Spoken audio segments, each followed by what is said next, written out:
Yummers.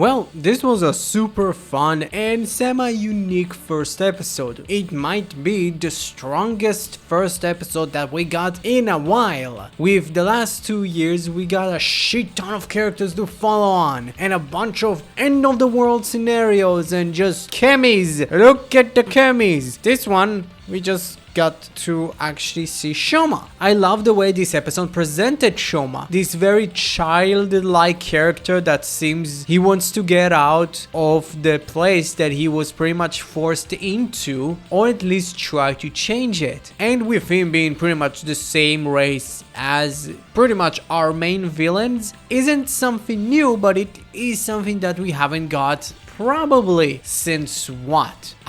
The last couple of years? I don't even remember. Like, I think... No, I don't have any recollection for the last couple of years that our main protagonists and kind of the main villains were pretty much of the same race, that the main villains are not human. But it doesn't mean that we didn't got any kind of like semi of a backstory on Shoma. It's not full-on backstory. We know bits of Shoma's character and his personality, but also we got some flashbacks because, hey, fucking like railway riders just have weird familial issues with his mom telling him not to eat their snacks, which I don't believe she's talking about, you know, human snacks.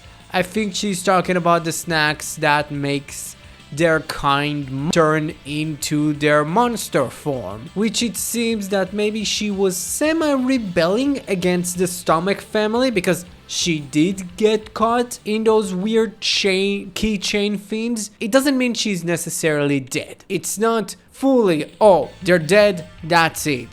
It feels like maybe they cut their soul or something. Maybe she's just kind of trapped somehow, because I don't see her pretty much being dead after casting an actress and also like making it very important about the keychain thing that the kaiju of the week is actually collecting and giving it to the foot soldiers. So it is going to be kind of interesting moving forward what they're going to do with his mother. Specifically, it seems that his mother is not, at least from the same realm as the Stomach family, and pretty much all of Shoma's kind are from, because like Shoma did literally exposit to at least himself when he arrived on Earth, this is the Earth that his mother talked about. Specifically, I think he said specifically this was the place that his mother came from, which like is going to be interesting. Is his kind came from Earth? Are his kind actual like altered humans? Like, or maybe they just live together and something happened and the Stomach family maybe tried to take over and, you know, they needed to go away, or even his mother is just human and she somehow got into that realm somehow. Maybe his dad was there, maybe his dad is the main villain. We don't know yet. But again, it is interesting to see that he is very much kind of like attached to pretty much the only parental figure he had. And also it is kind of interesting that when he ran away, the foot soldiers were very much adamant to catch him, because like here's the thing, we don't know what he said, we don't know why they're chasing him. Like, I don't see it being, oh my god, like they're pretty much capturing, they're not allowing their kind to actually go out, because hey, they do go out to, you know, capture human to make their snacks. But it seems that specifically because of his red Gavv, he's maybe somewhat important. So maybe, just maybe, he's being chased because he's something special, probably. I don't know, like I really liked it. I really liked it that the dynamic of the episode was pretty much or Shoma being alone or with the kid that rescued him, which, to be completely honest, it's kind of weird. It did work for this episode's narrative. Like, it just kind of gave Shoma like a bit of a spotlight, and it kind of put him really in the front of the episode and not just kind of like as a piece to the rest of the characters and the rest of the cast of the story. But it was kind of weird that just the kid is like, I found this very much adult man just sleeping on the beach. I'm just going to rescue him. I don't know, kid. I am not very sure about that. But, you know, Shoma's interaction with the kid was great. Like, Shoma, like, literally would risk his life to defend this kid because he heard he has a mother, which does very tone the line of, okay, the mother is going to be kind of important. In one point in the show, she has to be, but also it seems like that Shoma is not very aware of his powers, specifically not only after saving the kid from Truck-kun, like the drivers need to be dead. I think even the kid should be at least somewhat injured just from the whiplash. Also, the way he eats the candy and like the weird, I think they call the weird little minion fiends. Boy, are those going to be like every like 30-year-old tokusatsu fan? Like, this is going to be our minions? Oh no. Like, I just loved it. It's just kind of weird. But also, like, I really loved that, like, Shoma was genuinely surprised that the kid wasn't surprised that he isn't human. It's like, oh, you how the fuck you discovered that I wasn't human? It's like, bruv, the fucking truck. Those people have broken necks. Like, I fucking loved it. And it is kind of interesting that the mouths that his kind have are called Gavs. So, like, Comrade Gavv is literally just like the name of the thing that he's using to transform, which is kind of interesting. I do really like it. And it is interesting that it's literally called, like, a red Gavv, so maybe we're going to have more like special Gavs in some point. I did really like, if we're talking about the Gavs, specifically like the evil ones that our main like monsters of the week have.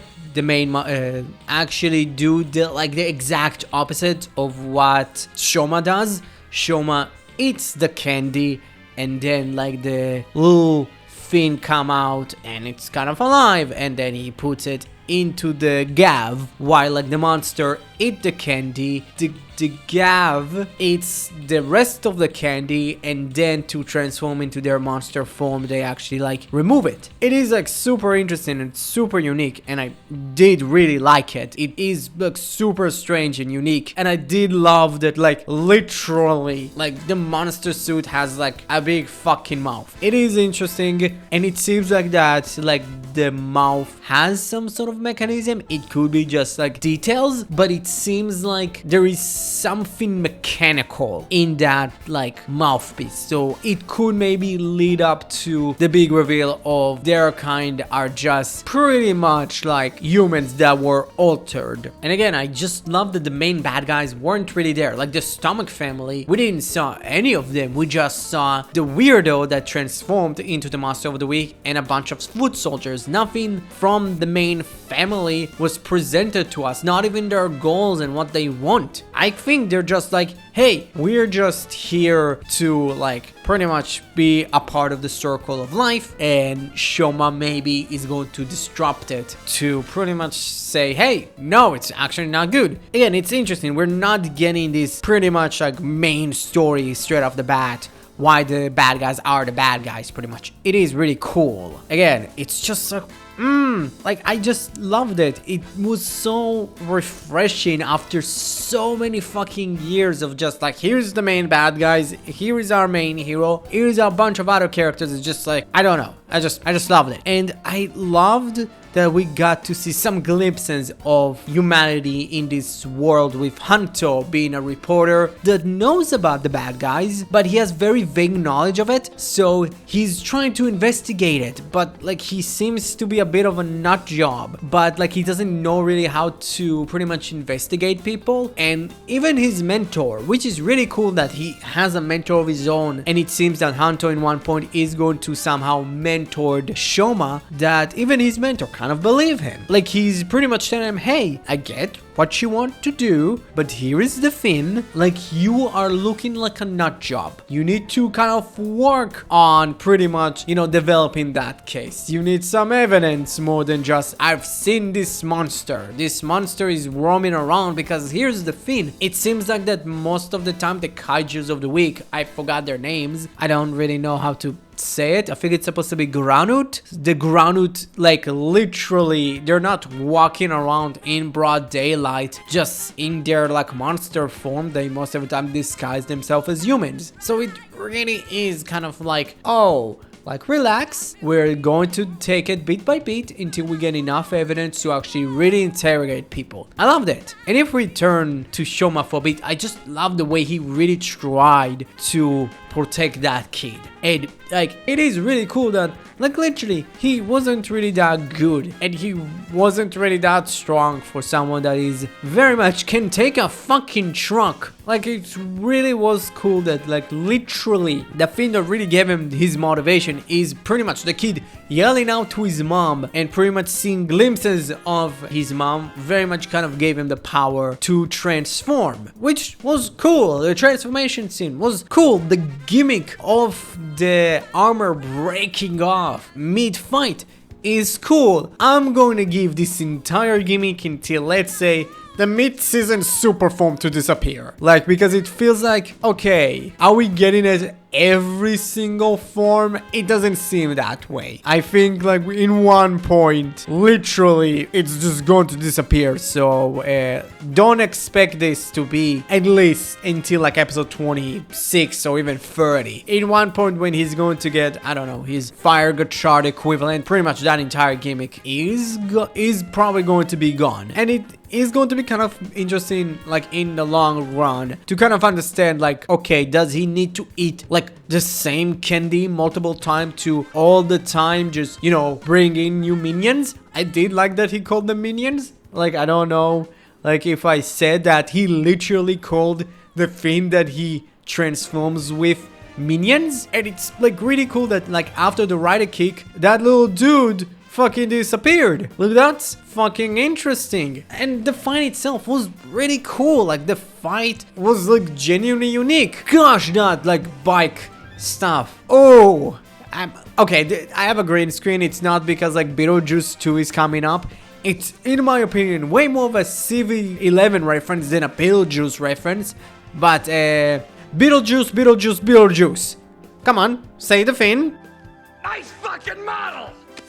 And I love that in the end, like Shoma decided after hearing the mother saying that Gavv is a monster, he decided, hey, thank you for rescuing me, but I don't want you to get hurt after what your mother said. Take care. And it clearly seems that Shoma, even with their very much short interaction period, did kind of had some sort of impact on him, with him like crying and ripping the letter that he wrote him. It's like, whoa, like, it was so dumb. Like, why are you leaving like actual evidence around? It's like, oh my god, it's a kid that is acting smart. And again, I just loved it.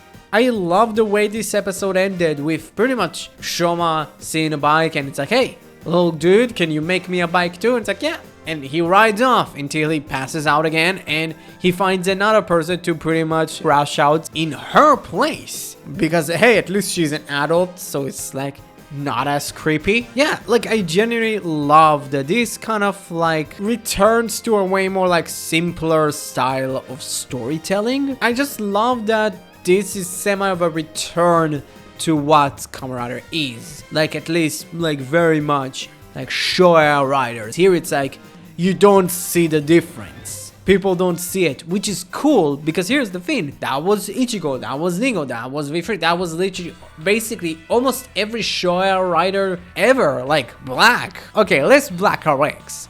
I don't believe even Amazon was pretty much result of the main bad guys, but I remember Black, not really Black RX, you can kind of say Black RX was created because of the main villains, but it's not like pretty much with purpose. Like Black was very much made in purpose, like that was the point.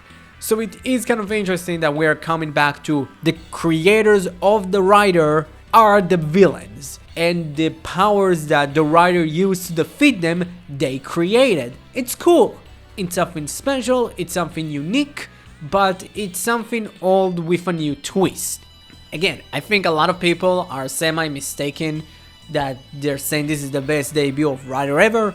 I think it's good. I think it's really good. I think it's special enough that we actually got some, like, a first episode that is not about just like every character out of the sun and we need to learn the story first of all. It's like, no, like you can introduce Shoma and it's like, it's very much semi like how like Kuga was introduced. It's like, oh, he's helping out the kid, now our kids help him out. I don't think that Gavv is going to be next gen Kuga. Let's not, like, here's the thing, I'm way more of an Ultraman fan and I'm like, yo, let's not do that. Come on.